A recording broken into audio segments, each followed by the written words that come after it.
The psychology behind chronic loneliness is not simply about being alone. It is about feeling emotionally disconnected even when other people may be physically present. A person can have friends, co-workers, family, or thousands of online connections and still experience a profound sense that nobody truly understands them. Chronic loneliness often begins when the need for meaningful connection repeatedly goes unmet.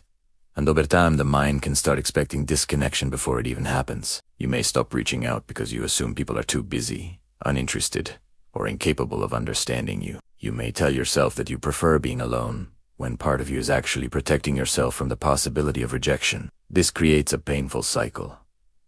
Loneliness increases the desire for connection, but fear or mistrust makes reaching out more difficult, which creates even more loneliness. Another psychological factor is negative interpretation. When someone already feels unwanted, a delayed message can feel like rejection, a canceled plan can feel like abandonment, and a quiet conversation can feel like evidence that nobody cares. The mind begins collecting experiences that confirm its existing belief, while overlooking moments of genuine connection. Chronic loneliness can also make social interaction exhausting. After spending a long time feeling disconnected, you may become hyper-aware of how you are perceived, constantly wondering whether you are saying the wrong thing or whether others secretly dislike you. Instead of experiencing a conversation, you begin monitoring yourself inside the conversation. The greatest tragedy of chronic loneliness is that it can eventually become part of your identity. You stop thinking, "I am lonely," and begin thinking, "I am someone nobody truly wants." That belief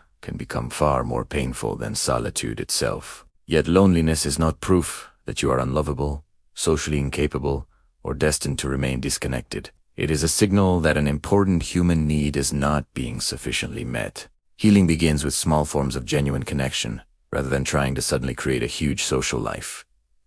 Reach out to one person. Share something honest instead of keeping every conversation superficial. Participate in activities where repeated contact allows relationships to develop naturally. And when fear tells you that rejection is inevitable, remember that a single disappointing interaction does not define your ability to connect. If loneliness becomes persistent and begins affecting your mood, sleep, functioning, or sense of hope, professional support can also be helpful. You do not have to become surrounded by people to stop feeling alone. What the human mind often needs is not more people, but more moments of being seen, understood, accepted, and emotionally safe. Sometimes the first step out of loneliness is not finding someone who completely understands you. It is taking the risk of allowing someone to see a small, honest part of you and discovering that connection can begin there.